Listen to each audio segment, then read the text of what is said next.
Today you'll watch All-Star guard Doug Cowens lead the Philadelphia 76ers.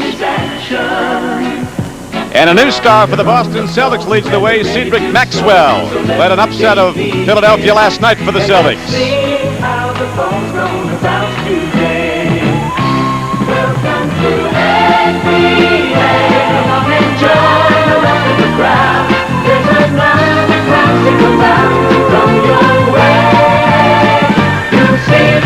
The NBA on CBS. Today's game is sponsored by Pepsi-Cola and your local Pepsi-Cola bottler. Have a Pepsi Day.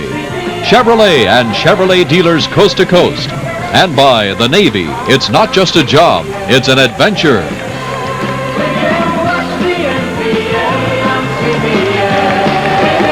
Good afternoon from Boston Garden, the home of the Celtics and the NBA championship banners that hang on high. Hello, everyone. I'm Don Crickey. This is John Havlicek, the Celtic All-Pro. Now retired, now we're very happy to say with CBS. The Celtics are coming off their two best wins of the season. Friday night over Milwaukee here at Boston Garden. Last night, John, at Philadelphia. Well, I think that in talking with Dave Cowens, he said we've been in a period of transition all year, and hopefully they can maintain the pace that they're going. Well, the Celtics have taken in a lot of new people. They've made some player transitions, trying to solidify their lineup. One of the new guys is Rick Rowe. The young man from Kentucky led that team to a national championship last spring. John talked with him a moment ago. I tell you, it's just great to be here. There's so much tradition, and I was from Kentucky with a lot of tradition in college, and I just hope that I can help this team as far as rebounding and being a big forward and coming in and backing up the center, and it's just a pleasure to be here and pleasure to be a part of a fine program like this. John, the Celtics have had their problems the first half of the season. I think with these two wins, though, the team, as you can really notice, picked up by it all. I think they have a lot of enthusiasm now, and they seem to be going to the youth movement, and this is something that I feel is definitely going to help them. If not this year, then they're on their way next year. And another guy who the Celtics will have to stop is the big man for the 76ers, Darryl Dawkins, Big Daddy Dawkins. He has come on, never playing college ball, to be close to All-Pro. Well, Billy Cunningham and the rest of the coaches, Chuck Daly, Jack and Manny, all pushing me pretty hard. So when I get in the game, I'm just working as hard as I can, getting up and down the court and trying to get in good position for rebounds and to block shots. I'm learning more and more about the game as the season goes on. And my jump shot is falling for me. I'm getting a few dunks, finger rolls. It's all working out for me. Yeah, what do you call your favorite dunk? Spine Chiller Supreme. Right. It's my favorite one. And there is Billy Cunningham and his 76ers starting lineup. Julius, Erving, and Bobby Jones at the forwards. Caldwell Jones starts at center. Maurice Cheeks, a rookie who's played very well for the 76ers in the back line, along with Doug Cowens, the All-Pro. Darryl Dawkins has really come on defensively. He could always do it from his first year as an offensive player, but he's been clogging up the middle, and 76ers think they've really got something there. Well, last night he blocked a number of shots, and I think that the more Darryl plays, the more he's going to improve. But now he's at the point now where he's just going to add strength to his game. And Dave Cowens, the player coach of the Celtics, leads their starting five out there with him. Cedric Maxwell had 29 last night as the Celtics beat the 76ers 108-102 at Philadelphia. Curtis Rowe in the front line with him. In the backcourt, Chris Ford, the former Villanova player out of the Detroit Pistons, his last team before coming to Boston, JoJo White. Tap control by Caldwell Jones, and here's Julius Erving leading the 76ers on offense. And Cowens can't handle a pass inside court, and so the Boston Celtics get it for the first time. There's a slippery spot down at the end of that floor, and they may have some problems with it during the course of the game. I think they are, John. They've got people mopping up. Might be a very heavy rains here in Boston for an entire day. Celtics come out and pop it right away, and they go out in front 2-0. Ford hits the bucket. Chris has been shooting very well from the outside, and that time he had a wide-open jumper. Now the Celtics looking to run. Here is Maxwell, a 6'8", who, as you can see, can bring it up like a guard. Out to Cowens. Tries to knock it down from way out. Curtis Rowe out of UCLA, working hard, gets the follow-up shot on a second try, and the Celtics move out in front 4-0. Curtis Rowe probably had his best game of the season last night, and if he continues to play like that, he has to be a help to the Celtics. He's taken some knocks, but he's a good, hard-working player. Curtis is really a great worker. Bobby Jones, the All-American from North Carolina, came in the McGinnis trade. Can't get it to go, and here comes Curtis Rowe looking to go to the basket and takes it right on through. Not enough there, and Caldwell Jones rebounds for the Sixers. I think a lot of times the coaches would like to see the man in the middle stop at the free throw line to pick out an open man if possible. Julius Erving, not quite enough. On the bank shot, and here again is Maxwell leading the break. On the left flank, it goes to JoJo White. Pulling up. White can't get it through. And again, Caldwell Jones clears the defensive boards. And we've got a track meet early in the game. Maurice Cheeks, a 6'1" rookie out of West Texas State, feeds up to Bobby Jones going to the basket. A foul call on Boston. Real good move by Bobby Jones that time.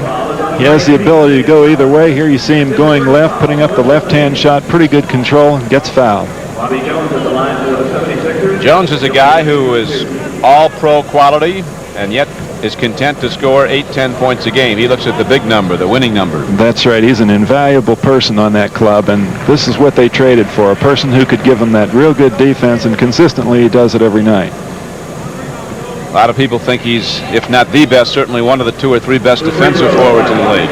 I've played against him a lot, and I think right now he's the best defensive player in the league.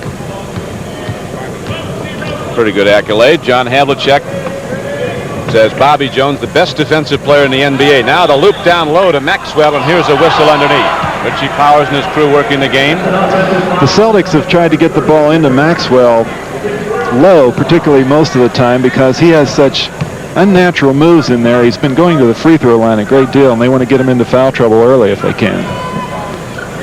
Bobby Jones, not enough there, but Caldwell Jones, who's getting a lot of rebounds in the first quarter, feeds it out to Julius Erving, and he can't get it down, and the rebound is taken by Cowens. Here comes Chris Ford on the fast break, filling the right lane. Maxwell is down low, but Maurice Cheeks, small as he is, cut him off from the basketball, but Curtis Rowe gets free and gets it over the defense of 7-foot Caldwell Jones, and Billy Cunningham wants to talk this over now, as the Celtics have come out quickly to take a 6-2 lead. John? Here we have a good pass from from Chris Ford into Curtis Rowe, and actually almost got that one blocked because he put it on the floor. Had he put it right out, he would have had a much easier basket.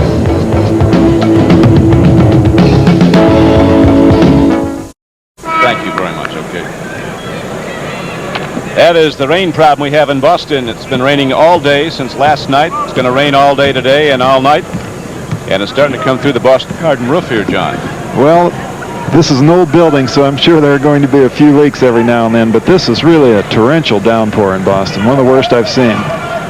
Maurice Cheeks shut off for the baseline of the court by Chris Ford. Down low to Bobby Jones, moving on Curtis Rowe, and we lost another guy on that wet floor, and that's not going to be the last one, John. You cut that baseline. Now they're going to have to probably try and get a few more ball boys down there with some towels, because it is very dangerous. Here you see Bobby Jones coming back to the baseline, and that's where it's wet. Get a guy go out with a broken arm or something. Bill Cunningham is up protesting, and nobody likes it. I guess there's nothing they can do about it at this point. Richie Powers wants to talk it over. So we have a pause in the action with 9:21 left to play in the first period here at Boston Garden. The Celtics moving out quickly with a running game and good rebounding. Have taken a 6-2 lead. There's the president of the Celtics, old Red on Roundball himself.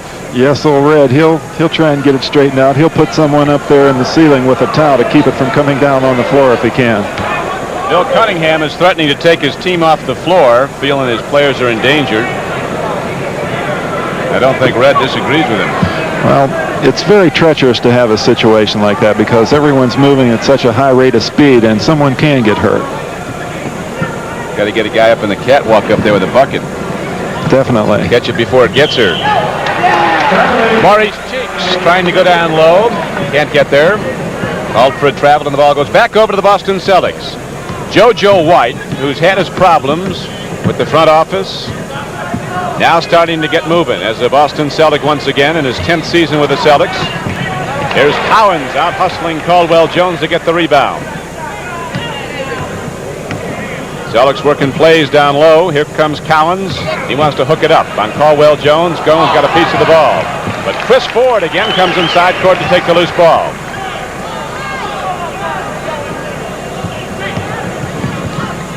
Julius Erving hacking at the ball. 76ers switching off.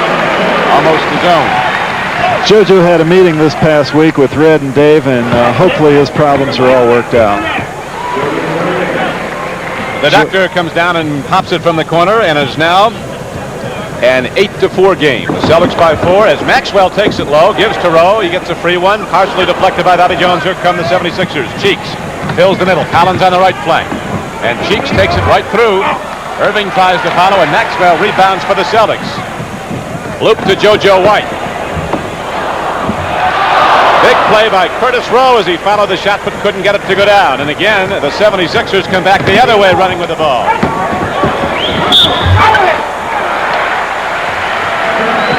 You'd never know that these teams played 3 games in 48 hours. Here we have Maurice Cheeks coming down the floor, giving it to Doug Collins. Doug charges Dave Cowens, who had already established position. Dave Cowens takes a look low and goes back out to Curtis Rowe. Cowens picking in the middle, clogging things up. Celtics trying to break off him. Here comes Ford. Good assist out to Maxwell, and again, Curtis Rowe, John, is really getting position. Curtis Rowe was one of the toughest players I had in the league to box out, and I always tried to match up with the other forward. He has an uncanny ability to get in there, and here you have Maxwell taking the outside shot and Rowe in perfect position for an easy basket. Bobby Jones shoots up on Cowens, and the big guy for Boston takes the defensive board and kicks it out to JoJo White. Aaron pass, who was tipped away by Cheeks, gets it back, and here comes Maurice Cheeks. He's got one speed, flat out. He really gets the 76ers moving. Cunningham, his coach, says he really makes it happen. They know the team is going to move fast. People are going to get the ball. He'll keep it up. Great pass by Julius Erving. He had the penetration. Jones cutting across the middle. Defense lost their concentration. He got another easy basket. And Bobby Jones now has 4 points at 10-6 game Boston. Celtics, John, working a lot of stuff down low and getting people free in there. Well, they're trying to get Dave down as low as possible because they feel with him down there they might be able to draw some fouls, and this is where Dave has an extra added strength advantage, I think. Okay, here we have Julius Erving on the feed inside to Bobby Jones. Good play. John, have the Celtics changed much their style of play since Dave took over as player coach? Well, I don't think they've really changed that much. I think they're trying to run a little more because this is where they basically try and get the game going. So it's something that they haven't been able to do as consistently because they end up with 3 big forwards at times in the game along with Dave or a situation like that. They really do not have the quick forward. Judkins, they feel, may fill this role at some point. Through the first 43 games or so, they've had about 14 different starting lineups. It looks like they might solidify a little now. Well, I think so, and they're coming down to the end of the trading period, February 1st, so they're going to have to stay pat with what they have within the next couple of weeks. They won't have Rick Roby today, who we heard from earlier. He's out with a sprained ankle suffered last night. Doug Collins drills it from the corner, and it's now a 3-point game, Boston, 11-8.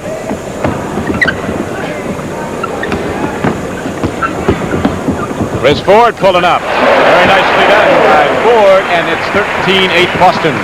Ford has now put in 5 points for the Celtics. Chris has been one of the steadiest Celtics this year. I mean, he's given them a lot of composure, and he's just a good all-around pro.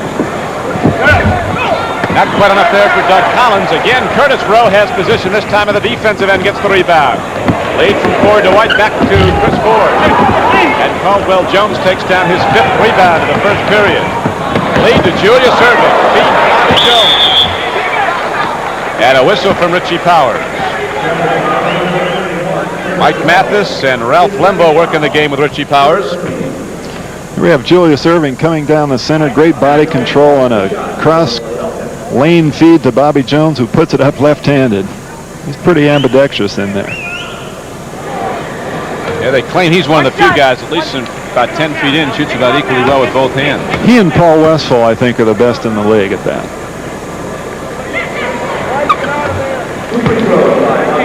Jones with the free throws. It's now 13-10 Boston, and Bobby Jones has 6 points in the first period. NBA basketball on CBS from Boston Garden. The Celtics and the 76ers, Boston in the white uniforms, with Dave Cowens, their player coach, working the high post. People weaving off, 76ers fighting them off. Nothing open inside. Now Maxwell gets free, blocks out with his body, takes away the defense and lays it in. Maxwell has great hands, and that wasn't the best pass in the world, but anytime you get it near him, he seems to come up with it and uses that body extremely well. Again, Erving gets free off the baseline of the court and drills it. Okay, here we have the last play where Dave Cowens feeds it into Maxwell, who used his body, good control, easy basket. 15-12. The Celtics by 3 points. They have the ball. Curtis Rowe, they're doubling up on Cowens down low. That's where Boston's working their plays. They'll give the Celtics the outside shot. 76ers come down the rebound. And Collins at 6'6", bringing the ball up.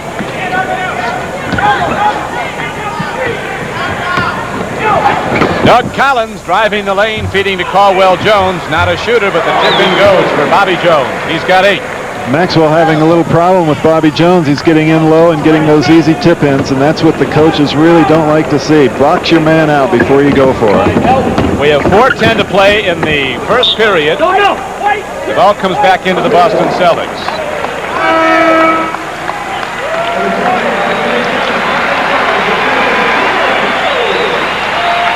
Marvin Barnes into the ball game for the first time this afternoon for Boston. He's been erratic, but when he plays well, the Celtics win. This year, every time he's scored 16 points or more, I think they've won every game, so that when Marvin's playing, they're much more effective. Boston is a whole lot better team, John, than a couple of weeks ago. Yes, they are, and they've made a lot of moves in the last week. Celtics leading by 3, 17-14. As Collins again leads off to Caldwell Jones. Marvin Barnes with good hands takes it away. Leads to 4. A lead pass to Maxwell. Too much on it. Here's a guy that's done a big job for Philadelphia all season long, Henry Bibby. We have Chris Ford penetrating, putting it up. Dave Cowens in position, keeping the man on his back for an easy tip-in. It's a big job. Cheeks coming in and running the offense as a rookie. Got Archibald in the game now also for Boston. Henry Bibby takes the long one. Marvin Barnes rips it off. Marvin wants to get after it. He'll eat it up. Marvin can definitely be a big factor in this game if he's going to be playing long. Cowens cruising outside. Caldwell Jones is laying off that inside move to try to get the defensive board, and Cowens gets the free shot, gives the Celtics a 5-point lead, 19-14.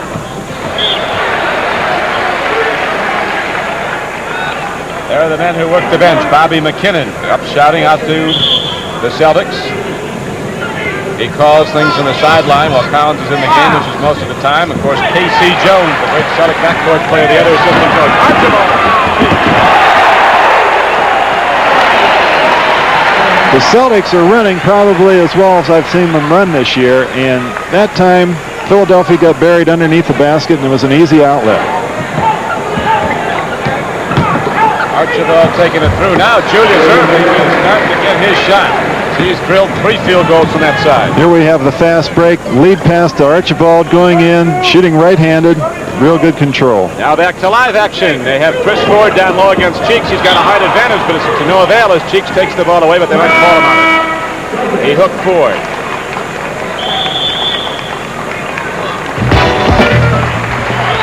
So right now we have a timeout on the floor with 2:21 to play in the first period. The Boston Celtics running well in the lead by 5.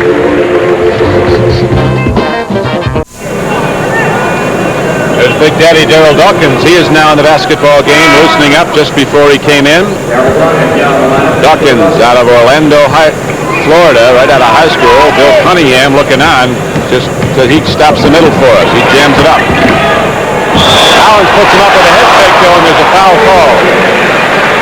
And don't forget, coming up Sunday, February 4th, the NBA All-Star Game from Pontiac, Michigan. At the Silverdome, the best in the East against the best in the West, 1:45 Eastern Time. You've been there a few times, John. Yes, it's a great honor to play in that game, and I think that most of the people there, once they get there, really want to put on a good show.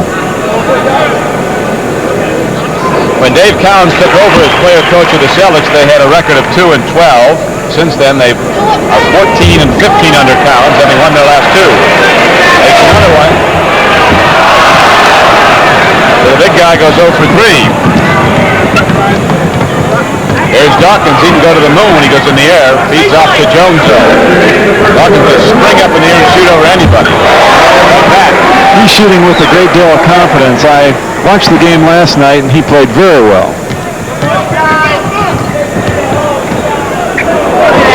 Averaging second field goal. It's a 24-18 game, Boston. Cheeks and Bibby in the backcourt. A lot of quickness down there as they go to the high post. Dawkins. He grabs that softball. Marvin Barnes with another rebound, and a quick outlet goes to Maxwell. But the 76ers are back nicely to cordon off the flanks and stop the break.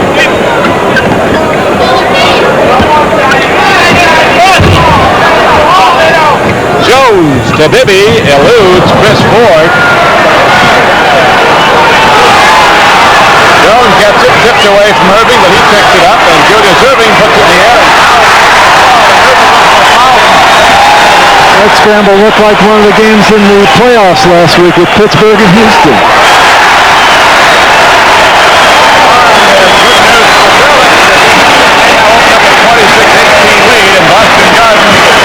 Really starts to sound. Over on down and salute to Marvin Barnes. When he tips the ball away this time. Bibby and Spokane get it for the 76ers. And the doctor is right on in. When the doctor gets that close, it's very difficult to stop. And here we have Bibby. Archibald falls down, dishes it off to Julius for a left-handed layup.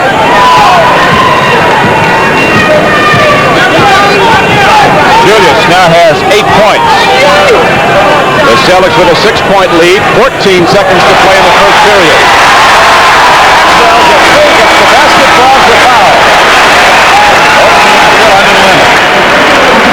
It was an excellent pass by Archibald. He kept his head up. They were going for one shot, and he was able to see Maxwell underneath. And Max has been shooting extremely well from the free throw line. I think he's made something like 54 of his last 57 shots. Now they punch it up. That is the 15th foul of the period against the 76ers.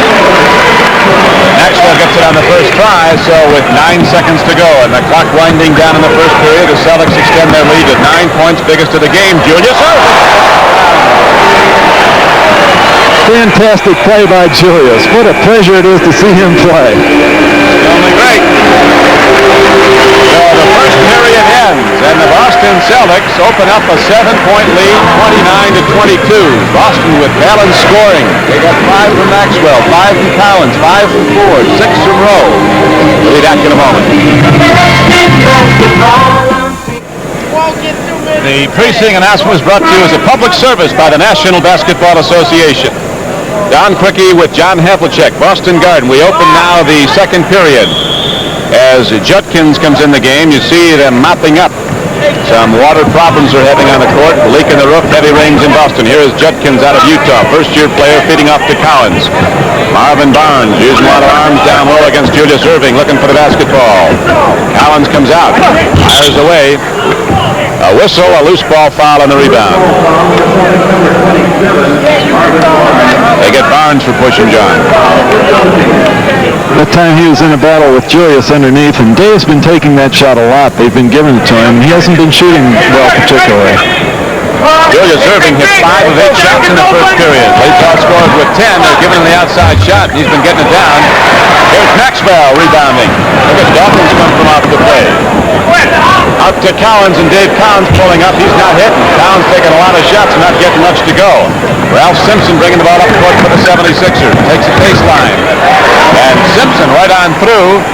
And the 76ers are now back to it in 5. It is 29-24. Billy Cunningham has been very impressed with Ralph Simpson lately. He's been shooting very well, and he seems to have a great deal of confidence.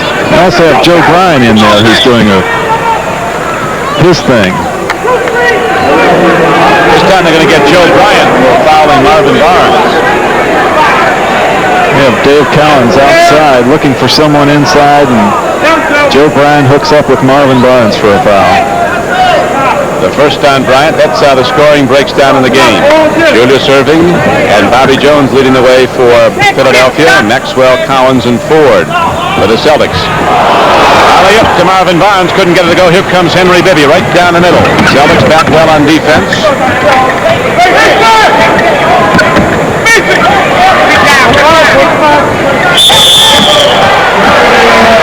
Ralph Simpson called for a travel, and the ball turns over to the Boston Celtics as we are early in the second period. 10:38 to play in it. Boston leading the game 29-24. has to be very disconcerting at the Philadelphia end because they have two ball boys on the floor also trying to keep it dry. I think everybody's apprehensive about hitting that spot in the floor after Jones went down so hard, and the ball boys are keeping those towels on right to the last second, taking them off. Erving's not afraid of it. He goes right to the left spot, tries to get it up, can't get it to go. Cowens rebounds up from Marvin Barnes at 6'9". The big man from Providence feeds off to Nate Archibald, back to Maxwell. Classic Celtic basketball.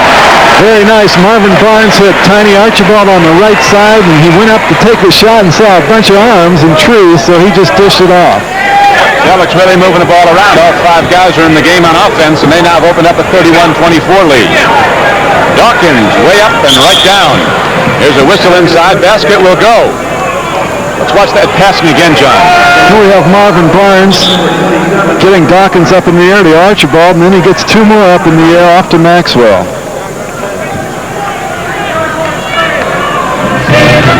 We'll be back in a moment at Boston Garden as we have a foul on the play. The Philadelphia 76ers trailing the Boston Celtics 31-26.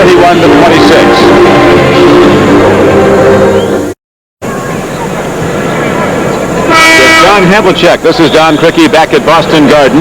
Coming up next, following NBA basketball on CBS, live coverage of the Phoenix Open Golf Tournament. Ben Crenshaw is hot today. He has birdied the last 4 holes. We'll be going to Phoenix for coverage of that today, as Julius Erving right now has been the prime mover for the 76ers with 10 points. No free throw. The personal foul prior to it was on Marvin Barnes, his second. A 31-26 game. Boston's in the lead. Celtics have led throughout. Jumped off to an early 4-0 lead and have led all the way. Judkins, a first-year player. Not bashful. Popped it way out. They like Judkins, don't they, John? They like Judkins very much, and he's a very pure shooter. He shoots extremely well. From Utah is always around the ball. Very aggressive. Joe Bryant. Marvin Barnes is out there playing basketball today. Here's Archibald taking a look inside. Barnes down low. Erving blocked it from behind. No foul. Marvin was going for the shot, and Julius intercepted. Foul on Bibby.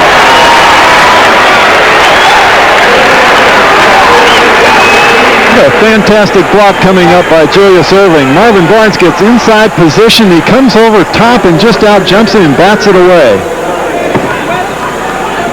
They said of Judkins, he's like a young Havlicek, plays with that intensity, which is high praise, but he isn't a very aggressive player. They're hoping that he can become a swingman. They feel with a little bit more weight and age, he's going to be able to handle both positions. Darryl Dawkins gets his head up by the rim and gets the rebound, coming down hard and going to the basket is Ralph Simpson. He draws his shooting foul.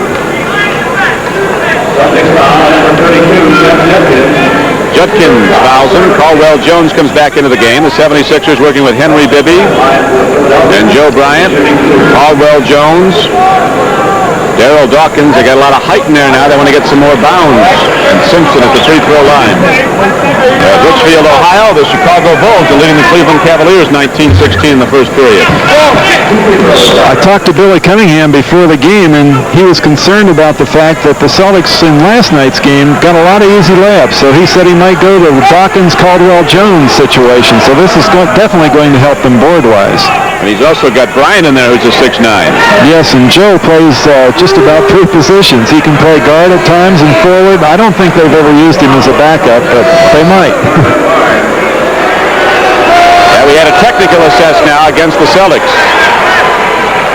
Marvin Barnes was signaled for the technical foul. That makes it a 33-29 game. The Celtics lead cut to 4. They've led by as many as 9. Just before the end of the first period, they built up a 29-20 lead. It was 29-22 at the end of the quarter.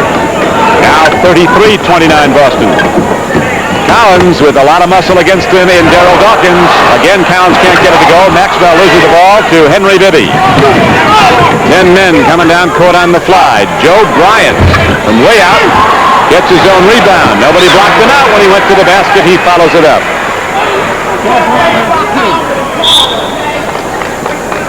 Right now, the Celtics are going to call a timeout as their lead of 9 points not that long ago is down to 2. 33-31 game as you take a look from Boston Garden and let a championship enter.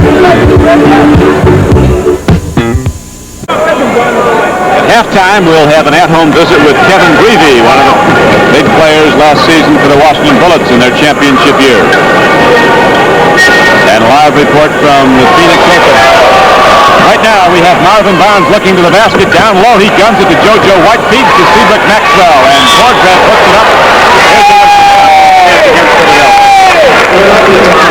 Cedric's very tough inside, but an interesting thing on that particular play down the floor was Dave Cowens was working at the forward position, and Marvin Barnes is at the center position. Here we have an inside feed to JoJo, who knew he didn't have the shot, off to Max. Max has some funny moves, and he gets a lot of fouls.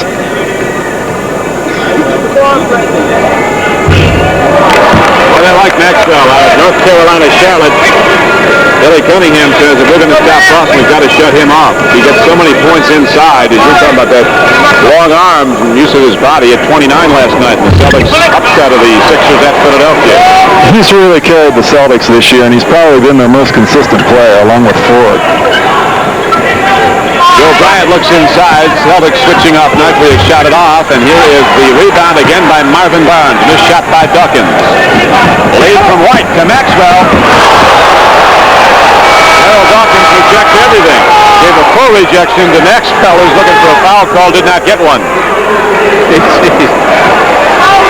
got to be a bad feeling, John, to go up in here and see Dawkins about 2 feet higher. Well, when I went up against Dawkins, I usually passed it off, and Max, he thought he might be able to get one, but no way. Good block. Curtis Rowe, who has that unorthodox jump shot, almost shoots the ball on his way down, can't get it in. Bibby to Bryant, tipped away by White. It's a 33-31 game, Boston. 76ers will inbound the ball, working with Dawkins, Jones, Bibby, Simpson, and Bryant. And there you can see the mop-up crew. There are about 5 people trying to keep that spot clear. Good move from Simpson. Good rebound and outlet pass by Marvin Barnes. Got that Wesley Unseld overhand snapshot with 2 hands. Get it down floor. Barnes fading away. Not enough there. And the 76ers have the defensive board. They own that play as Bryant takes it through, scores, foul. Good ball movement that time. Good outlet, cross-court pass, and easy layup. Let's take a look at it. We have it out to Henry Bibby. Over to Simpson. A good pass to Joe Bryant. Good layup, gets a foul. The foul is on Curtis Rowe. He now has 2. 14 fouls in the second period on the Celtics, 3 on Philadelphia.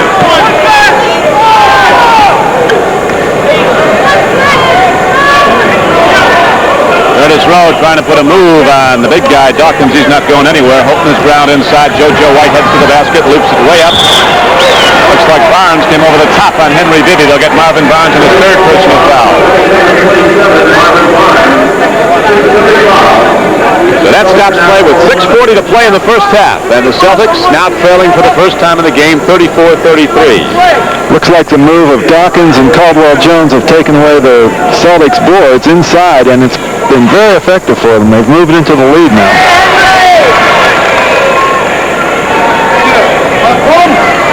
Going with a 6'11" in Dawkins, a 7'1" in Caldwell Jones, and a 6'9" in Joe Bryant. And the Celtics have one of their smaller teams out there right now. Maxwell at 6'7" and Barnes at 6'7". Philadelphia has outscored Boston 13-4 here in the second period.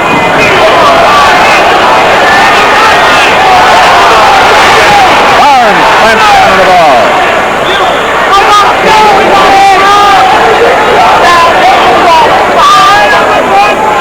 You see Jones and Dawkins taking up a lot of room under there. A little reject. Marvin Barnes coming up with the ball here. Deflected by Simpson. Celtic ball. Chris Ford trying to throw it in from the locker room. He missed it all. And here come the Philadelphia 76ers. Simpson right back the other way. Guys start opening up now. With a schoolyard. That time Curtis Rowe had JoJo White open at the other end of the floor, but he didn't pick his head up and didn't see him. He could have had an easy basket. Barnes is looking at people inside. Maxwell down low. Maxwell's the person you have to give all your attention to, particularly when he's that close to the ball in the basket, because he can do a lot of things in there, and Barnes made an excellent pass. Maxwell now has 9 points as Boston ties the game at 35. Now the 76ers take a 2-point lead. We had a real mismatch that time against Curtis Rowe. Caldwell Jones going up for the jump hook. So Caldwell Jones gets his first point. JoJo White drills one for Boston. The game is tied at 37.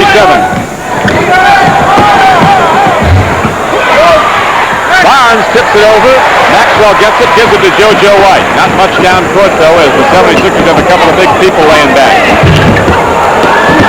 Look at that rebound by Dawkins. He cleared that one up above the rim. Dave Cowens set to come back into the game now for the Celtics. Dawkins plays a lot of gold around his neck, doesn't he? He sure does. I hate to get tangled up in all that. A lot of money hanging around that neck.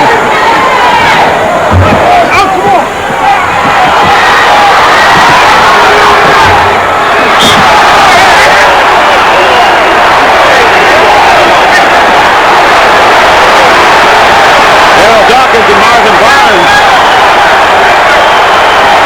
That'd be a good one. Maxwell being involved, but Marvin trying to take up for Max in there. I think that would be a mismatch too. I think Marvin might get a couple in now before you saw him. If it lasted very long, I'd have to go with Dawkins. Yeah, I think so. Okay, look. I don't think either are students of the Marcus at Queensbury. Get the high-level view from overhead. Our director here today, Sandy Grossman. Our producer is Perry Smith at Boston Garden. We have 4:29 left to play in the first half. The game is tied 37-37. Curtis Rowe takes a look, heads to the basket, up he goes. It does not work, but Marvin Barnes follows it through. Basket goes, there's a foul on the play.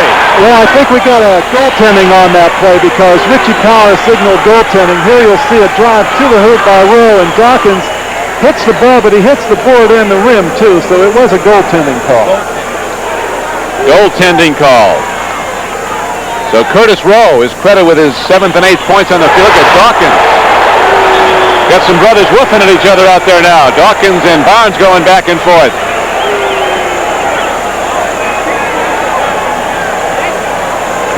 Something's going to happen here, John. It is now a 39-39 game, as you see.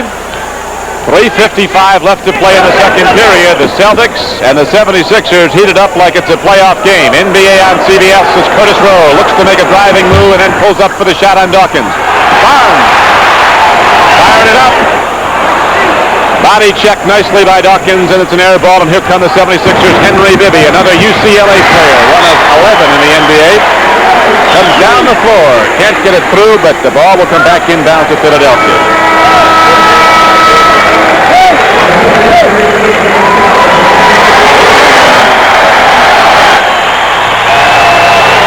Cowens comes in, and the standing ovation is for Marvin Barnes. 39-39 game as the Celtics look to take the lead. Here comes JoJo White. Maxwell setting up low, working either side of the lane, going back and forth. Cowens coming in and out, trying to pick for him down low against Darryl Dawkins. Cowens to the basket on Dawkins, gets it up, but not down. And Dawkins walking out, lets Caldwell Jones sweep in for the rebound. Dawkins took Dave Cowens out of rebounding position. Saved by Cowens. Lost by Ford, inbounds to Philadelphia. This is a good one, John.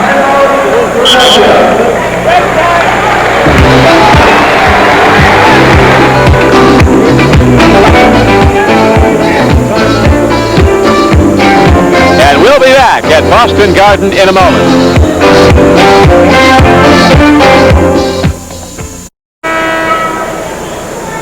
There's one of our men, Red McSpaden, up in the high reaches of Boston Garden.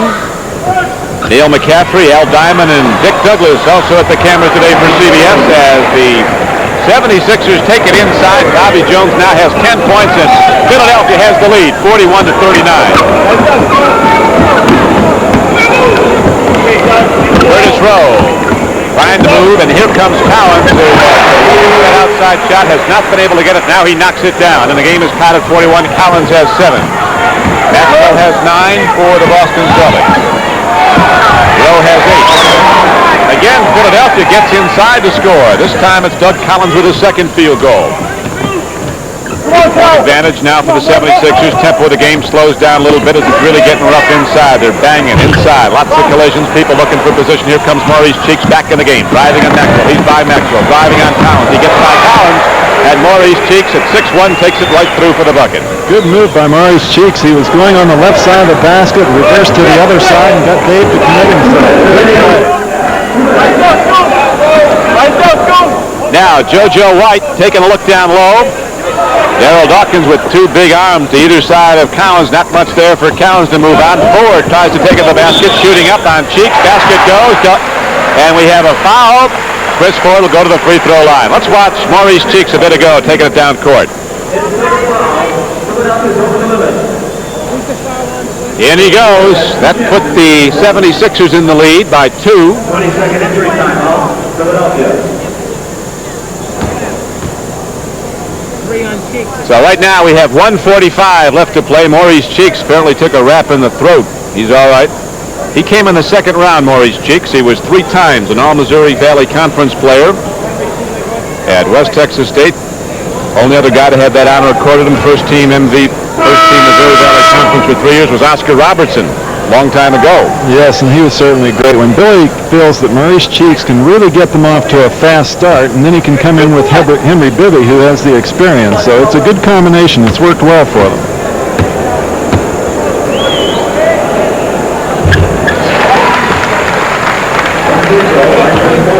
Chris Ford puts the free throw in and is now a 45-44 game. 76ers have the lead. Cheeks searching out inside. Lots of movement from the big men at Philadelphia. Jones coming in and out. Bobby Jones. Caldwell Jones now sets himself. They're giving him that long shot. Bobby Jones heads to the basket. Cowens rebounds for the Celtics. Again looks for the outlet. Philadelphia, as they start back out court, does a good job, John, getting on those flanks to cut off the outlet. Celtics want to run, but Philadelphia's been burned a couple of times, so they're going to be more aware of it. Cowens wants that shot, doesn't he? He's been getting that shot just about all year, and at this point he hasn't been hitting, but you have to take that shot when you have it. Because it's going to start to go pretty soon. It has a few times. He has 7. Here's Henry Bibby, who might not have the most ability in the NBA, but there's not too many guys smarter out there. That's right. He's a real pro. He comes to play every day, and he is a really consistent player. Doug Cowens back in the game, had too much on it. Bobby Jones says, good pass, I should have had it. Good idea by Cowens. He got picked up on the double team, hit the open man. They just weren't able to handle it. I think Jones is looking for the ball. So now it is 45-44. Didn't think that Cowens could get it through to him. 76ers lead by 1 point. That's the amount of time remaining in the first half. 37 seconds to play. Dawkins takes a look down court. He can gun it to full distance with that flick of the overhead hand. Runs it like a catcher. Line drive one into the other. Now Dawkins goes way out. Nice roll off his shot. Spin doesn't get it down though, and the ball will come back inbounds to the Philadelphia 76ers with 20 seconds to play. So they'll be looking for the last shot. Here it is again. Ball is rejected, and that's when it comes back inbounds to the 76ers.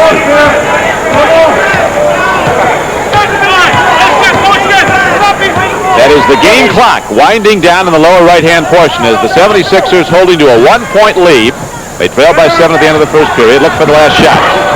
Collins puts it up. Didn't go, but he did draw the shooting foul, as you see, with 3 seconds. John?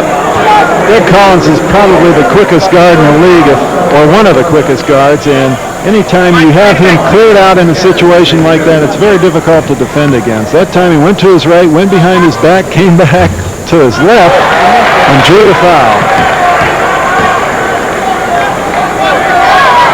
Collins comes into the game averaging just under 22 points a game. Julius Erving averaging just under 24 is the leading scorer for the 76ers this year. Both teams really moving the ball around. Collins with a steal. That's why he is all pro.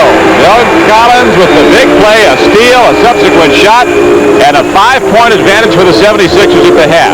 What a great play by Cowens, who steals the inbounds pass from Cowens. Davis trying to get it down the floor, put it high off the board for 2 points. Great Dawkins comes out of the rafters. He was following the play. So the 76ers turn it around the second period after trailing by 7 at the end of the first quarter. They come back to lead by 5. We're mentioning some of the games last night. Detroit beating Midwest leader Kansas City 122-110. Portland beat the Central leader San Antonio 118-113. And that is how the first half statistics break down. Neither team shooting very well, Jonathan, the floor. No, and actually in that second period, I think that the combination of Caldwell, Jones, and Darryl Dawkins had a lot to do with it inside.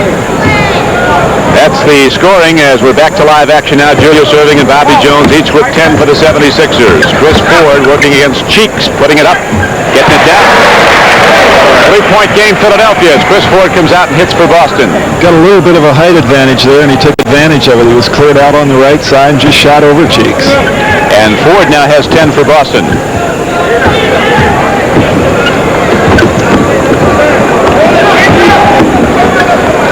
Caldwell Jones can't see anybody free as the Celtics switch off nicely inside to blockade the zone. The lane, rebound kicked around.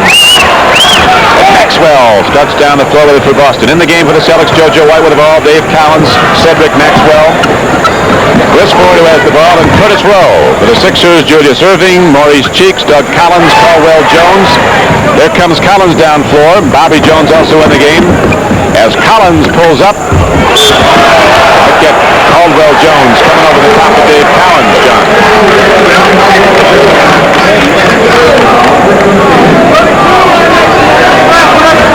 In the previous play, we have a shot by Philadelphia. Maxwell with the inside position, bats it up in the air and is able to control. Almost stolen by Doug Cowens.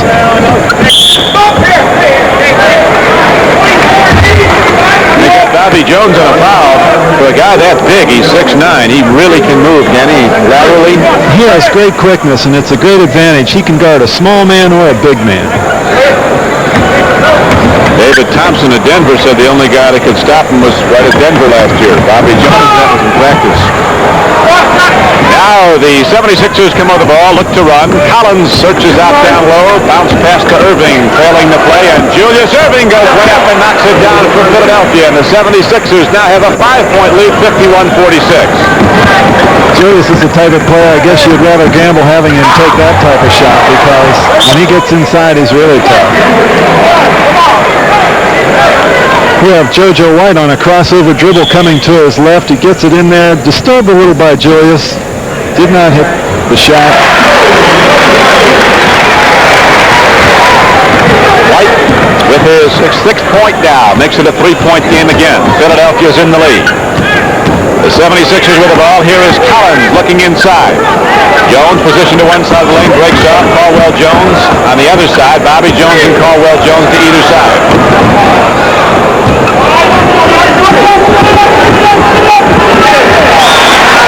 Cheeks had one as we had a 24-second violation coming up.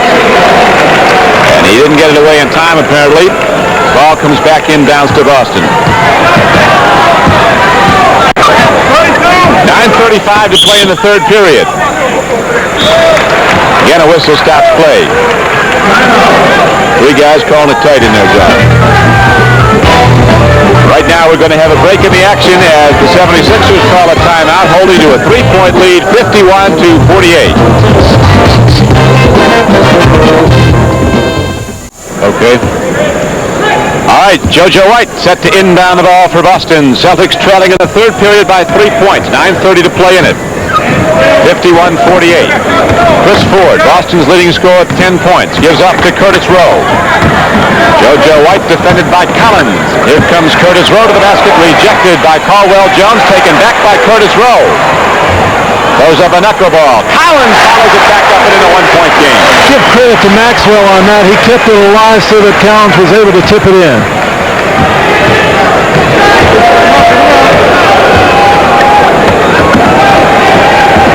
Julius Erving loops it down low to Caldwell Jones. Players break off. Philadelphia calls it their continuity offense. People keep moving off the ball. And now the basket. Bobby Jones with 12 points. 76ers with a 3-point lead. JoJo White. Collins against him. He loses Collins with Curtis Rowe. Hand blocking. Chris Ford sticks his nose in. Charges in. Knocks the ball back to Boston. Collins sets up Curtis Rowe for a free shot. Chris Ford steals the inbound pass, and Boston takes the lead 54-53. Good hustle by Chris Ford. That time I think he turned his back, and the man putting the ball inbounds didn't think he was going to be in the play. Turned around and stole the ball. So Ford, who certainly in his first season fits into that Celtic tradition of digging in the corners, going after loose balls, comes up with a big play. Boston takes back the lead. They've not led since midway in the second period. And now as Maxwell comes down, he draws a foul. Here's the previous play. We have the previous play. Chris able to sneak in on Murray's cheeks and lay it in. Bobby Jones probably should have taken a little more time knowing he was that close. And a little frustrated by the errant pass, Jones is called for the foul on Maxwell. Now JoJo White guns it up from the corner. Bobby Jones clears for Philadelphia.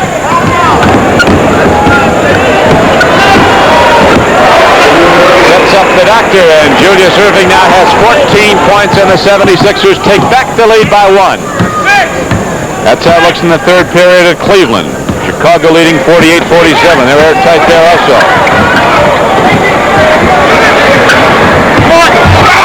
Cowens tries to get it to go, and here comes Cheeks, who's a real goer.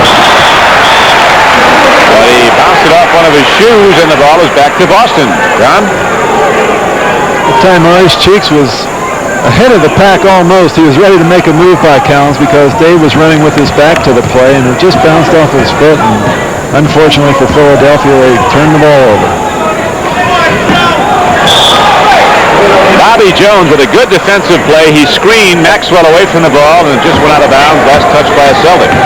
Max really didn't have good position. Dave probably should have waited until he was a little more on balance. So Philadelphia with a 1-point lead, 55-54. 6:55 to play, third period. Collins fires.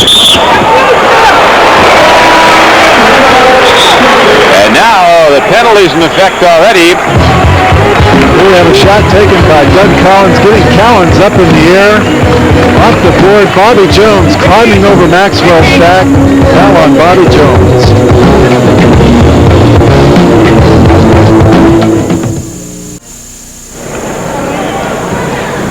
This is Don Crickey with John Havlicek back at Boston Garden just before we broke. Foul on Bobby Jones is third of the period for Philadelphia. Both teams. Philadelphia's over the limit now with 5. And Maxwell's at the free throw line for the Celtics. He has 10 points now. And the game is once again tied, John. With a penalty situation right now, 6 minutes and 50 seconds to go. It's in the favor of the Boston Celtics. Doug Collins goes up and knocks it down, and Collins gives the 76ers a 2-point lead. Here's Curtis Rowe. Back outside of JoJo White. What was an all-out track meet through the first period is now settled down into a pattern game down low. They're not running unless they get the big overmatch off the board.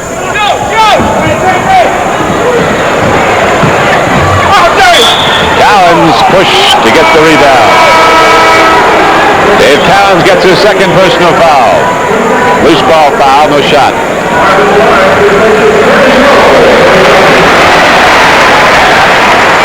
It's the 14th foul of the period against Boston. We have Marvin Barnes in the game who gave them a little spurt early in that second quarter. Bobby Jones, who doesn't take much other than inside shots and layups, gets a free shot and now has 14 points. Comes in averaging 10-6 a game for the 76ers. That gives Philadelphia a 4-point lead, 59-54. Cowens takes a look. Here's the captain of the Celtics, JoJo White, heading to the basket. Back to the player coach. Boston really moving that ball around. And now the 76ers will have the penalty shot going for them as we have a personal foul called. That time the 76ers played very good defense. There were only 3 seconds left on the clock. Cheeks got a little anxious, got his hand in there, and hacked Chris Ford.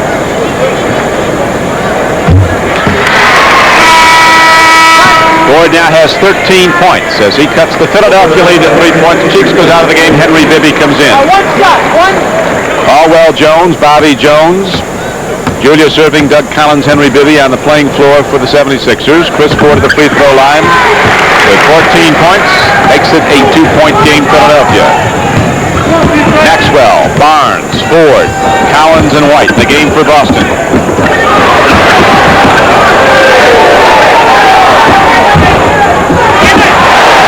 Cowens working hard. Defensive board overmatch 3-on-2. Chris Ford pulling up from 15 feet away.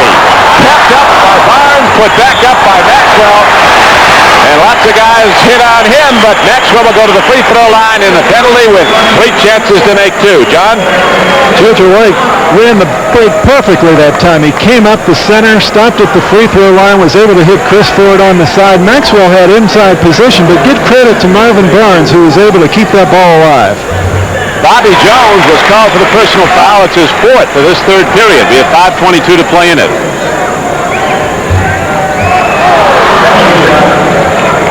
Now the penalty shot for Maxwell.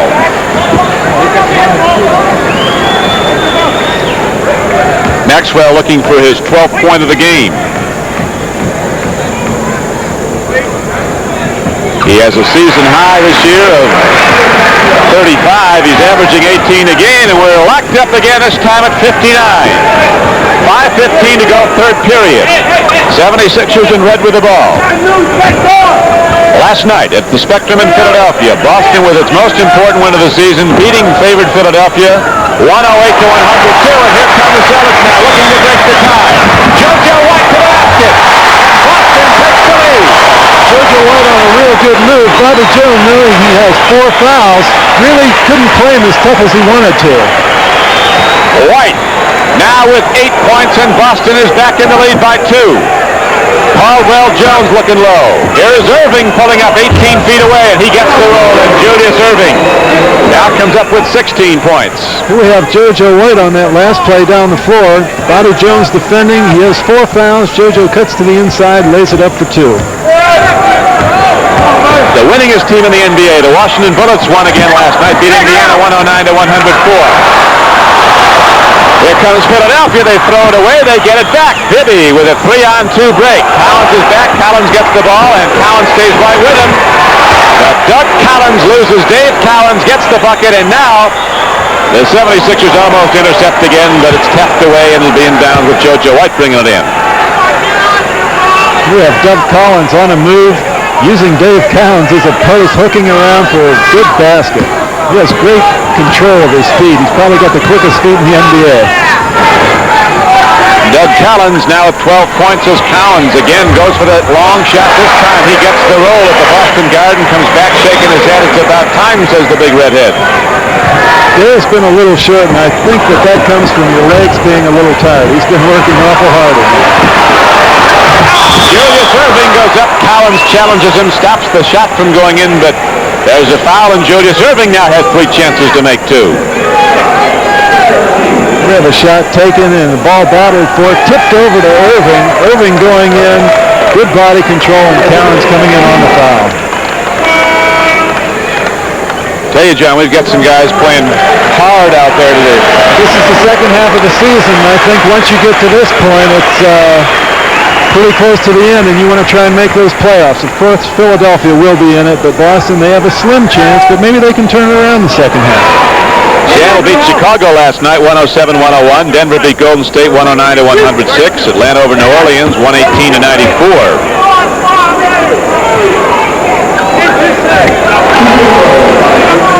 The Doctor now at 18 points for the 76ers, and again they have the 2-point lead, 65 to 63. As time starts to wind down in the 3rd period, 3.5 minutes to play in it. Marvin Barnes loses the ball, picks it back from Erving, and quickly feeds to Maxwell, who draws a shooting foul. He put Caldwell Jones in the air. Jones came down on him, and the penalty's in effect. Here we have that play again. Julius Erving stealing it momentarily. Barnes coming up with it, passing over to Maxwell. Max switched hands on that and put it up with his left. Was able to draw the foul.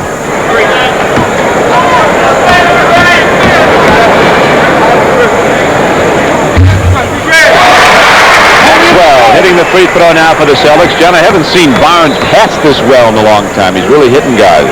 He's really a good passer. I think that some of the instinctive moves that he makes are very, very good. A very sure passer. He throws a hard pass, but he releases it right away. He knows where he wants to go with the ball. Here's Julius Erving moving against Marvin Barnes.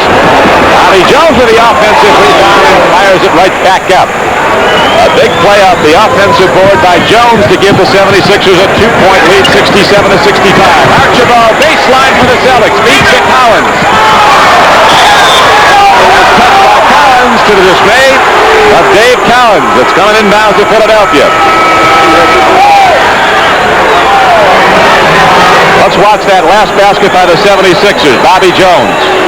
So we have Julius Erving inside making a good move, not being able to use the board as he wanted. Bobby Jones again with the left hand, doing very well. Good control. Now back to live action. The 76ers have the ball on a 2-point lead. 67-65. Cowens with the offensive board, tipped over to Chris Ford. Here comes Boston looking to tie the game with 2:40 to play in the third period. Cowens sets up high. Ford working off him. Allen stays with him. Now they go to Archibald looking to penetrate. Feeds to Cowens. Marvin Barnes with the offensive board. Gives to Archibald.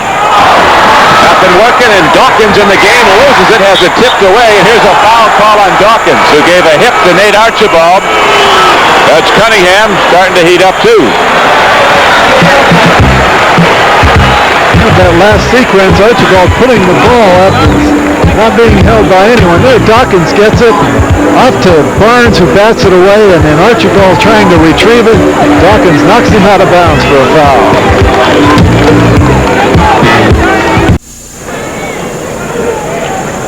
The biggest draw in basketball. Julius Erving of the 76ers takes a rest now as Nate Archibald's at the free throw line for the Celtics. Both teams over the foul limit here in the third period. 2:17 to play in it with John Havlicek. This is Don Criqui of the Boston Garden. The Celtics trailing 67-65. And Nate can't get either to go, so the Celtics lose a chance to tie it up.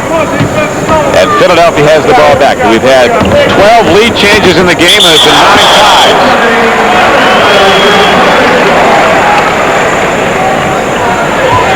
Traveling violation called against the 76ers in Boston again. John Havlicek has a chance to tie it.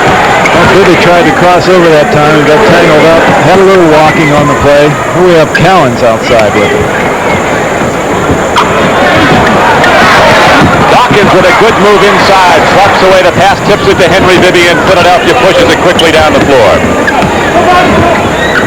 Joe Bryant in the game. Julius Erving said last year they criticized us for not having enough teamwork. This year they criticize us for having too much. Because you only win if you win. They've been doing that. 76ers with the third best record in the league behind Washington and Seattle. Ford, home run ball. And a great play by Henry Bibby, who gave a little hip, I think, to Nate Archibald. Nobody saw it. Well, they got their feet tangled up a little bit. I don't think it was intentional. It's just one of those things that happened. So the ball turns over to the 76ers. They hold a 2-point lead with 1:20 to play in the third period. 67-65. Julius Erving, the top point producer for Philadelphia with 18. Bobby Jones has 16. Doug Collins has 12. Dawkins has 6. Simpson and Bryant with 5 each. Top point man for the Celtics, Maxwell with 14 and Ford with 14. Jones following it back in. Bobby Jones. Bobby Jones being very effective on the offensive boards. And as a coach, they always say, don't let that man get the ball. Make sure your man doesn't get it. Now a couple of new people coming off the Boston bench. Parker's going to come in along with Judkins.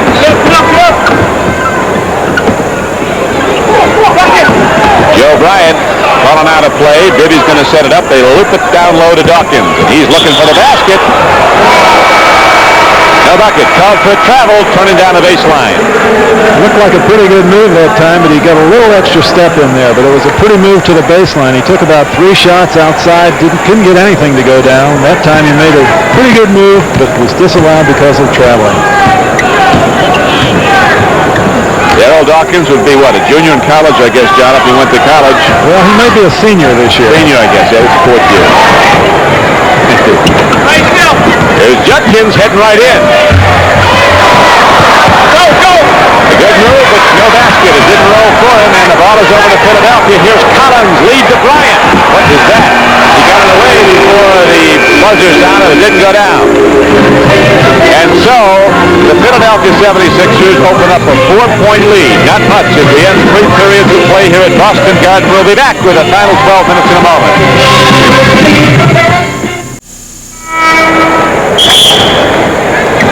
Barker, a new acquisition, and Frankie Sanders, another in the game for the Boston Celtics. They made 5-player deals in 5 days last week. No starters in the game to open the 4th period for Boston as Bibby comes down court, takes a shot. It was partially blocked, and so was Henry Bibby. Tom Barker comes in. What do you know about him, John? Well, he's from the University of Hawaii. He played in Atlanta, I believe, in 1966 and had a tryout this year and played 1 minute against the Celtics in Houston. So he's been shuttling back and forth in the NBA and the Eastern League. Frankie Sanders, a 6'5" swingman. He was the #1 draft choice of the San Antonio Spurs this year, and they're looking to have him really fill that wing on the break. Judkins gets it low to Barker, turns and banks it down. So Barker comes right in, hits his first shot, gets the Celtics right back in it. They trail by 3, 70-67. People crashing and bumping into each other down low. Bryant lost the ball, but a Celtic was last to touch it, so it comes inbound to the Sixers. I want you to be sure and stay tuned for the MVP award at the conclusion of the game. Bibby gets the shot outside, and Philadelphia nexus now a 72-67 lead. Philadelphia now has that real big lineup in there with Caldwell, Jones, and Dawkins. Real good move by Tiny Archibald that time, putting it over the big fella.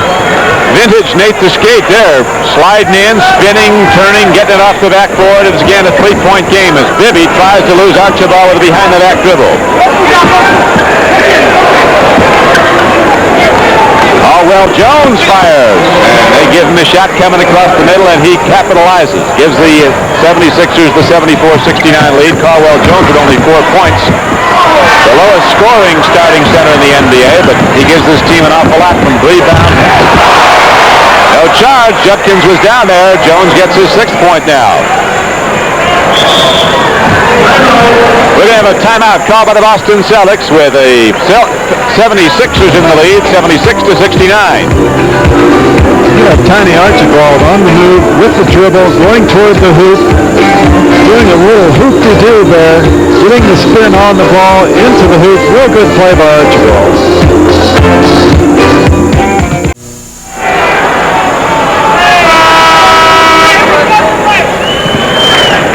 Set to go live in the 4th period now at Boston Garden. The 76ers have their biggest lead of the game, 76-69. They led by 4 at the end of 3 periods. JoJo White comes back in as the Celtics get some starting players in. Here's Marvin Barnes feeding back over to Judkins. JoJo White cocks that wrist but can't get the shot down again. Dawkins with his head up by the rim sweeps down the defensive rebound for Philadelphia. Celtics may have waited a little too long because now they have their veterans in there, but the young group, without much experience, got Philadelphia their biggest lead of the game. 4-point game at Cleveland.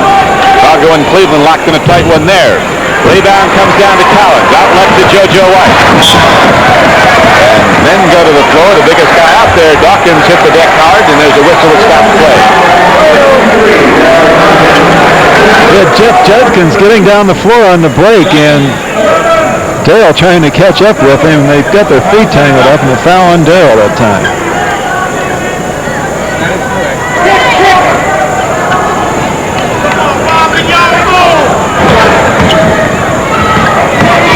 Dave Cowens down low to Maxwell, and he gets it over the defense, but not enough to get it down. Judkins puts it back up.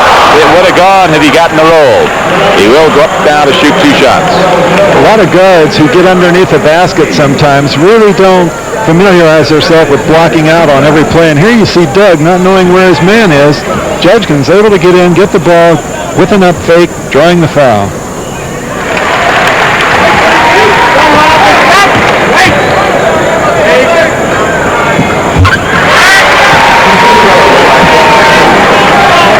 Dawkins brings the Celtics back to it in 5, 76-71. We're in the fourth period, 9:25 to play. Bibby takes a look low, loops it to Dawkins, pushes away Cowens, and starts to move on him. Here's a whistle. They're going to get the redhead. Things are starting to heat up a little bit between those two because Dawkins sort of held him off with one arm, and Dave got caught on the retaliation. Fourth foul on Dave Cowens. There are 14 fouls on the Sixers in the fourth period, 3 on the Celtics. Cowens, nothing open in the lane, gets it right back outside of Dawkins.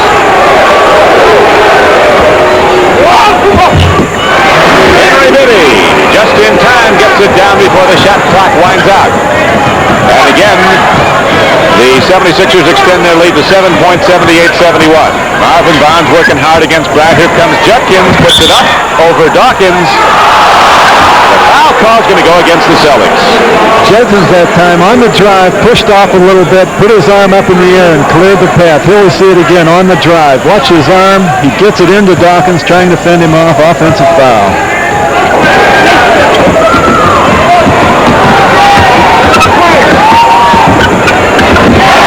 Blocked by Maxwell. Here comes White. Caldwell Jones against him. Followed up by Judkins. Now the ruling that the Celtics touched the ball while it was on the rim. Offensive interference, and the shot is negated. No basket. Here we have JoJo White on the drive, trying to use the basket as a shield. They tapped the ball while it was on the rim. You cannot do that. Good call by the official. So with Bob McKinnon and K.C. Jones looking on, the two Celtic assistant coaches, the Philadelphia 76ers hold to their 7-point lead. 78-71. 8-12 play in the game. Not enough there. But the rebound is taken down by Joe Bryant. This is the tall lineup that Philadelphia used in the second period to rally into the lead. That's right. Julius Erving, who's had a pretty good game with 18 points, has had a lot of rest. So if it gets tight, they can come back with him, and he's ready. That's right. The big guy, the big scorer for Philadelphia, is not even in the game right now. Dawkins with the rebound. Up court to Bibby. Henry Bibby weaving down, feeds to Collins up the baseline, up to Joe Bryant. Blocked by Maxwell. Out left to JoJo White. Boy, the 76ers are doing a big job. There is just nothing in that lane. Once the Celtics get in close, there's nothing but big people standing in there. They're getting one shot, and that's it. And that's what the big line is. One shot here is Caldwell Jones pulling up for a 5-foot shot. And Philadelphia now has opened up an 11-point lead, the biggest of the game, 82-71.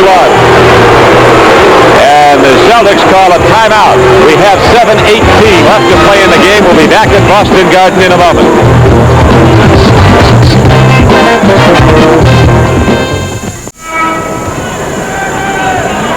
With John Havlicek, this is Don Crickey back at Boston Garden. We're in the fourth period. Celtics trailing the 76ers 82-71. Philadelphia's biggest lead has been a close game until just moments ago, and Philadelphia playing excellent basketball. The defensive end held Boston to one shot and then took it down and scored consistently. Now Cowens goes backdoor and gets free. 13 points for the player coach of the Celtics. It's a 9-point game, Philadelphia. John, you played so many pressure games here at Boston Garden. I think fans often admire the way you reacted under pressure. Did it actually bother you inside? Were you worked up? You seemed so calm in all those big games. Well, actually, I just tried to prepare myself to not get excited. And I think this is one of the things that a player will try to do, because if you get caught up in the reaction, you can go haywire. How would you prepare yourself not to get excited? Well, I think that in doing something like that, you more or less learn it from some of the people you play with. And I had great teachers, Frank Ramsey, Bill Russell, Sam Jones, and individuals like that. You were on 8 championship teams with the Celtics. JoJo White whacking at the ball, almost knocked it in for the 76ers. He'll come up for the Celtics to get back in at 6 minutes to go. Here's a foul call inside on Caldwell Jones of the 76ers. Maxwell puts the move on. Caldwell Jones has his 4th foul. 3 team fouls in Philadelphia. Here we have JoJo on the drive, running into Dawkins, knowing he doesn't have anything, and under the arm feed into Maxwell, who again uses that gangly body to draw the foul.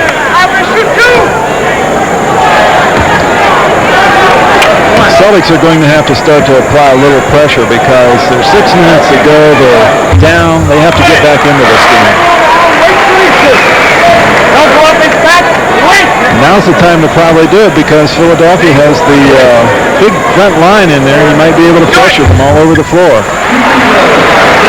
Maxwell now has scored 16 points for the Celtics. They cut the Philadelphia lead to 7. Boston led early in the game, had a 7-point lead at the end of the first period. Fell behind by 4 at the half.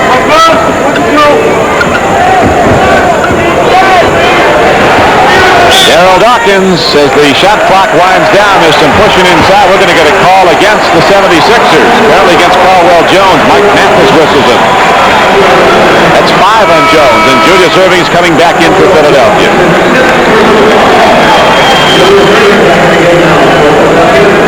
The doctor comes in. He leads the way in scoring with 18 points. Bobby Jones with 18 also. Collins has 12 for the 76ers. Chicago now holding to a 3-point lead over Cleveland in the fourth period. Come on! Curtis Rowe goes low to Maxwell. He was the last to touch it back inbound to the red team, the 76ers. Good inside defensive position by Joe Bryant, which was allowed to cause Maxwell trouble and also cause Rowe a little trouble in that play. Ralph Simpson to the basket. Almost a goaltend on Cowens as he tried to knock it away. Here comes Chris Ford up court for the Boston Celtics. 5:10 to play. Letting Curtis Rowe take the shot if he wants it from way out. Chris Ford drives the basket, gives it to Maxwell. Nicely done. Good play by Ford. That time I thought he was going to take the shot and knew he couldn't get it up there because Dawkins is standing in the way. Dished it off, able to get a good play. So Boston with 6 unanswered points rallies back from an 11-point deficit. They are now down by 5, and the 76ers want a timeout. We'll be back at Boston Garden after this brief message.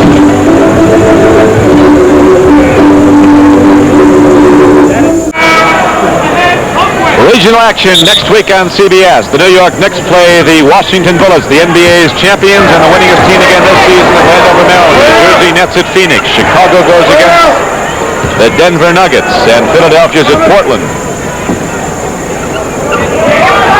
Consult your local listings for the game and time in your area. And, of course, the All-Star game coming up on Sunday, February 4th. Julius Erving hits a big one, and again, just before the shot clock expired.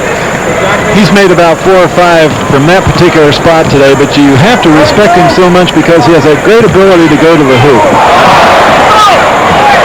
84-77 Philadelphia.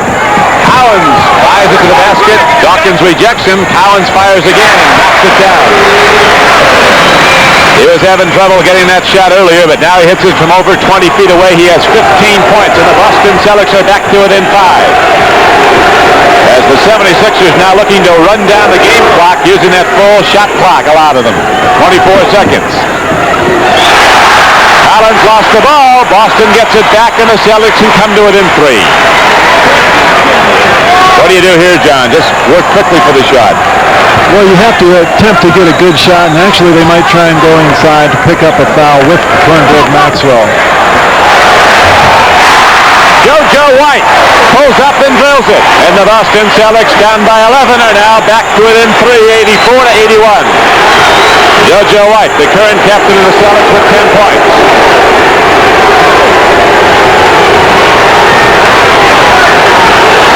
Erving pulls up, and Julius Erving again with an excellent shooting percentage today. Fires from the outside. He leads all scorers with 22. He gives the 76ers the 5-point lead. So Erving with a couple of big hoops keeps Philadelphia with that lead. Down low to Maxwell. Rejected by Julius Erving right to Doug Collins. Collins, instead of breaking, brings it up. Winds the clock down. 2:58 to play in the game. Great play by Julius Erving. He hit the last hoop for the 76ers, came down and got a real good key block.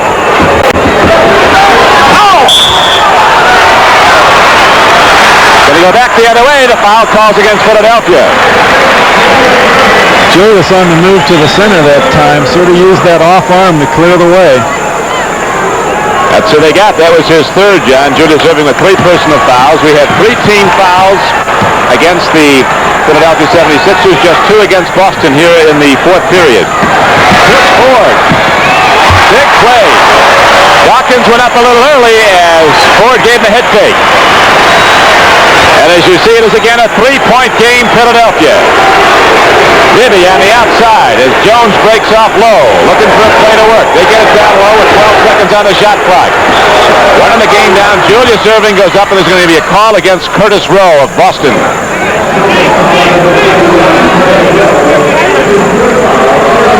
Chris Ford driving. Darryl Dawkins giving him a little problem. He had to go up for the jump hook, and he put it down. 2:14 left to play in the game. Erving, who controls the ball as well as any guy with a dribble, can't get the shot down this time. And here comes Boston. Bobby Jones intercepts the pass. What a defensive play by Jones. As the 76ers get it back, and Collins, all pro that he is, comes back and fires, pull it up for the 15-foot shot. Big play by Jones. Subsequent hit by Doug Collins, and again, the 76ers have the 5-point lead. 76ers have their most experienced unit in there, and it's paying off for them right now. Maxwell fights to the basket. Amazing ability to get the ball up over taller people. Maxwell now has 20 for Boston. 1:36 left to play. That is the game clock winding down the lower portion of your screen. The 76ers holding to a 3-point lead. Bibby to Julius Erving, game's leading scorer with 22. Dawkins looks. Shot clock down to 3. He forces the shot. And a rebound to Maxwell. JoJo White comes down the floor as the Celtics set it up. Curtis Rowe gets a free one. Maxwell with the offensive board. It's taken away, ripped away by the big man. Dawkins then guns it out to Collins.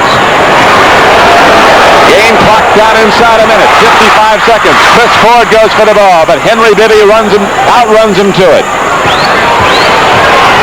Now Bibby will set it up again. Here is Bobby Jones driving baseline. Foul call in Boston. And as you see, 46 seconds left to play. So right now the 76ers are going to call a timeout. A break in the action, and it has been furious down the stretch here at Boston Garden as the 76ers holding right now to a 3-point lead, 88-85. The doctor looks on impassively, but it's a red-hot game as we head down into the final seconds now. 46 seconds to play. 76ers lead by 3. Bobby Jones can't get the first one to go. Both teams are under the limit.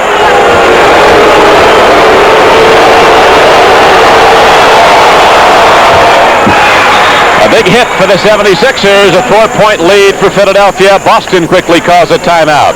There's still time, though, John. There's still time, and actually there are 46 seconds to go. They're going to have to come up with a situation where they take a quick shot, hoping they can get another one toward the end of the period.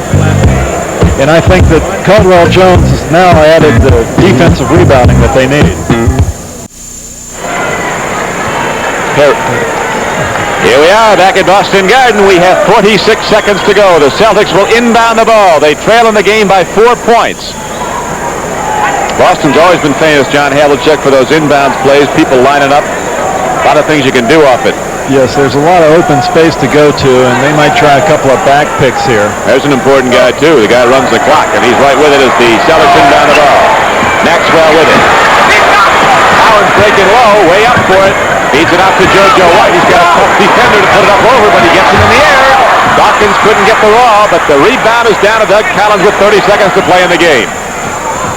Collins streaking down the court, playing an outstanding game for the Philadelphia 76ers. He goes over now cross court to Bibby. 19 seconds left to go. Philadelphia by 4. The big man Dawkins heads to the hoop, feeds off to Jones. And a foul call on the play. Chris Ford had to give a foul. Bobby Jones goes to the free throw line as the penalty is now in effect for the Philadelphia free throw shooters. John, your vote, please, for the most valuable. I'm going to go with Julius Erving because I thought his offense kept him in the game, and he really didn't play that much. I think that if they probably would have played him more, they may have had a bigger lead at one point. Well, I'm going to go with Bobby Jones at the free throw line. He came down and made that big steal when the 76ers could have lost their lead. Boston coming up to tie it. He turned it into a basket when Collins came down and hit. Jones now has 20 points, shooting for 21. His overall floor game is so good. So my pick is Jones. We'll have to wait for my producer, Perry Smith, to see who gets which school, University of Massachusetts or the University of North Carolina, gets the $1,000 scholarship. Ford takes it inside, but it might be too late. 91-87, just 6 seconds left. Up court to Bibby, and the 76ers are going to win the game after losing last night on their home floor to Boston. Philadelphia comes back to the Boston Garden.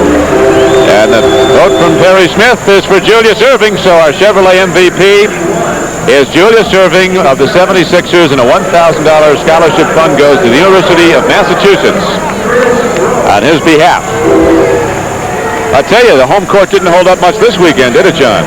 No, it didn't. And I feel that the Celtics probably played their 3 best games of the season Friday, Saturday, and Sunday. Maybe they're going to turn it around. Toward the last play of the game, they tried to work something that they had worked earlier on an alley-oop to Cowens, and Philadelphia had it sniffed out, and they played it very well. Well, the overall scoring balance on Philadelphia reflects well on the team play that they've demonstrated throughout the season in compiling the 3rd best record in the NBA. Dr. J had 22 points. Bobby Jones had 21. Doug Collins had 14. Everybody scored. Caldwell Jones had 8. They seem to be very important ones. He got them in crucial times. Bibby came in with 6, his usual fine ball game. Dawkins with 6. Bryant had 7. Simpson had 5. So everybody plays, everybody scores for Philadelphia. Cheeks had 2. For the Boston Celtics, Maxwell hit 20. Chris Ford had 18. Dave Cowens had 15. JoJo White 10. Curtis Rowe had 10. Judkins hit 4. Archibald had 6. Right now, for a report on the Chicago-Cleveland game, let's go to Gary Bender at Richfield, Ohio. We welcome our viewers from the Philadelphia-Boston game here in the Coliseum in Richfield. 37 seconds left in the game, 94-91. Cleveland is leading the Chicago Bulls as Mickey Johnson has the basketball for Chicago, backing in. Up to Dudley. Charles Dudley. What a move! And it's now once again a 1-point game. He shoveled it with a right hand, a lion drive, frozen rope, and drilled it right through the basket without using the backboard. We're down to 1 point and less than 24 seconds left in the game. Coach Walker, who's been brilliant in the 4th period, directing this team, shooting the key basket, now shooting the clock down to 8 seconds. You see the time remaining in the game, 5 seconds on the shot clock. Up the square low. Gilmore, they call a timeout with 5 seconds. That's the last timeout for Chicago. They had only 1 left. The Bulls have used it, and now they have a shot at it. They can have the ball at midcourt, leading or trailing rather by 1 point. And again, you know, they're going to try to go inside to Gilmore, perhaps come back out front to Wilbur Holland, a good shooter. What a basketball game. Only 6 seconds left in this game. Cleveland leading 94-93.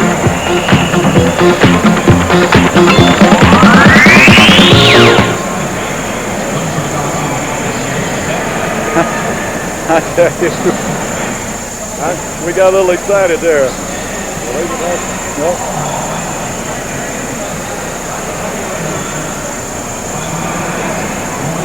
94-93 our score. They put a second up. 6 seconds left in this game. The Chicago Bulls using their last timeout. They will have the ball at the midcourt line, and you got to believe they're going to go inside to Gilmore. He has 30 points in the game, and you've got to go inside to him. Now, at the same time, I'm sure Larry Carcello is alerting his club. Look, we got to get our shooters in here, and if they double up or triple inside on Gilmore, have somebody to drop it back for that little 15-foot pop. And I would be thinking of either Reggie Theus or Wilbur Holland. Theus is going to come back. He has 5 fouls.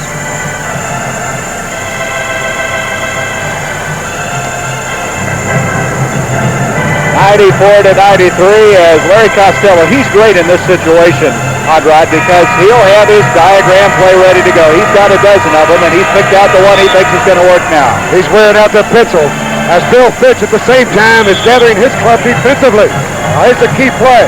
They're going to have the ball from midcourt. I know, drop it right down in.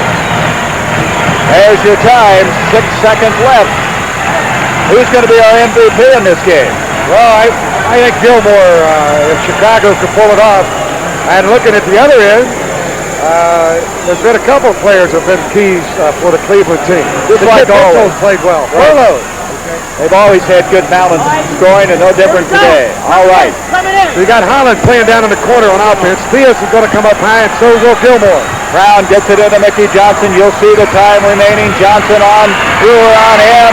Rebound, Mitchell. It's all over. The Cleveland Cavaliers have broken their 5-game losing streak. 94-93. They couldn't get it to Gilmore. That Johnson took that bad shot out of the corner. They should have worked it out in front. You get yourself trapped in a corner situation like that, no chance to get a shot away. Well, I think we'll agree that even though Chicago lost, we're going to give the MVP award to Artis Gilmore. I'll go along with you on that. He kept his team in the game all the way, played brilliant basketball. Artis Gilmore, he'll be our MVP. All right, the Chevrolet Most Valuable Player Award will go to Artis Gilmore, as he came up with 30 points in this game. And the Chevrolet $1,000 scholarship will be awarded to Jacksonville on the behalf of Gilmore.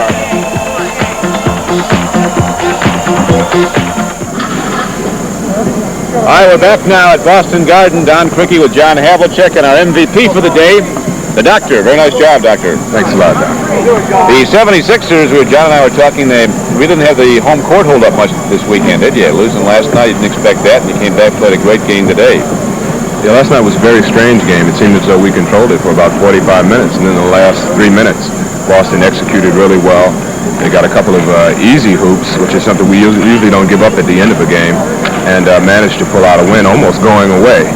So tonight, we decided to concentrate more defensively, and as you can see, we went with our big lineup for a long time, Caldwell Jones and Darryl Dawkins, because we did have problems rebounding against them.